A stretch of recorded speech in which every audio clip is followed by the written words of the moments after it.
அன்பு நண்பர் அனைவருக்கும் ஹெர்போகே உணர்த்துறது மருத்துவர். வீட்டு குறிப்புகள் நிறைய சொல்லிட்டு இருக்கோம். செய்து பார்த்துட்டு இருக்கீங்க.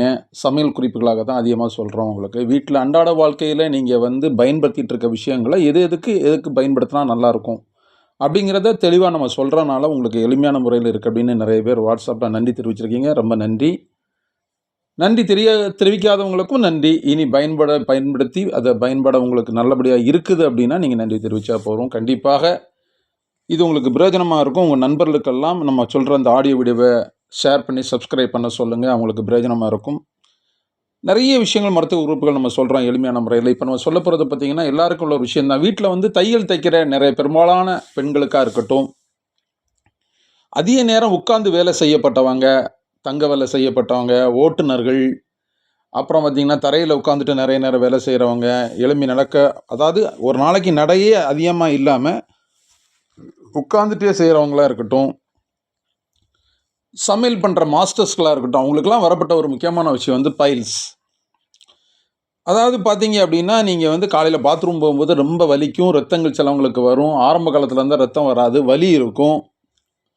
மூலத்தினால ரொம்ப கஷ்டப்படுவாங்க. ஒரு சைடாக தான் இருக்க முடியும், சேரில் இருக்க முடியாது, எங்கேனாலும் நின்றுட்டு தான் இருக்க முடியும். அவங்களால உட்காரவே வாய்ப்பில்லை. அப்படிங்கிற மாதிரி தூங்கும்போது கூட கமுந்து படுத்து தூங்க வேண்டியிருக்கும். இந்த மாதிரி நிலைமையில் பாதிக்கப்பட்டவங்களுக்காக ஒரு எளிமை வைத்தியம் சொல்கிறோம்.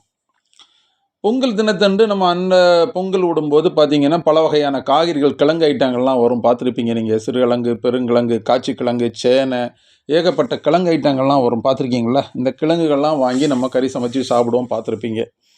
அந்த வகையில் முக்கியமான ஒரு விஷயம் பார்த்தீங்க அப்படின்னு கேட்டிங்கன்னா கருணக்கிழங்குன்னு சொல்லுவாங்க. நீங்கள் சித்த கடைகள் எல்லாம் போனீங்க அப்படின்னா, வெட்டுமருந்து கடையில் போனீங்க அப்படின்னா கருணக்கிழங்கு லேகியம்னே இருக்கும். அதாவது இந்த பைல்ஸுக்காக அவங்க செய்திருக்கப்பட்ட லேகியலில் கருணக்கிழங்கு லேகியம்னு சொல்லுவாங்க. அந்த கருணக்கிழங்கு சாதாரணமாக சமைக்கப்பட்டது தான் உங்களுக்கு. அதை நிறைய இடத்துல பார்த்தீங்க அப்படின்னா வட்ட வட்டமாக கட் பண்ணி விட்டு தீயல் மாதிரி வைப்பாங்க. அதிகமாக பார்த்தீங்கன்னா அது தீயல் டேஸ்ட்டில் தான் வைப்பாங்க. அந்த கருணக்கிழங்கு எல்லாம் பார்த்தீங்க அப்படின்னா அது கூட ஒரு பருப்பு குழம்பு வீட்டில் வைப்பாங்க.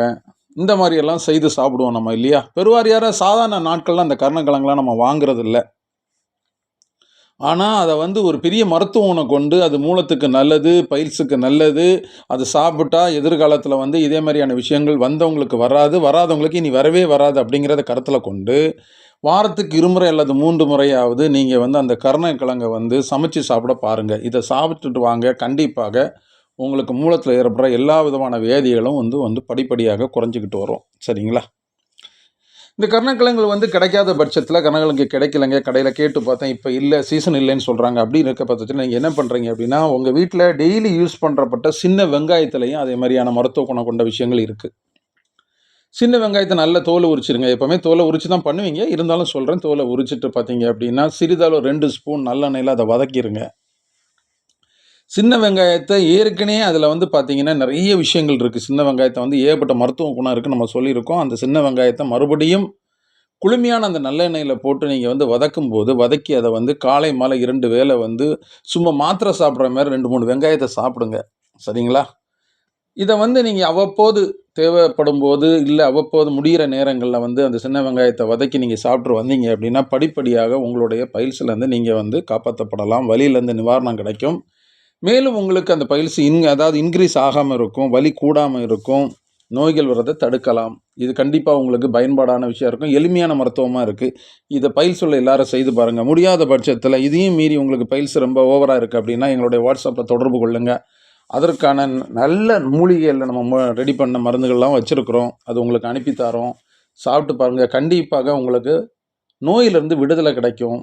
பெரிய பொருட்செலவெல்லாம் இல்லை. கண்டிப்பாக இன்னொரு நல்ல ஒரு ஆடியோ வீடியோவில் சந்திப்போம். நன்றி, வணக்கம்.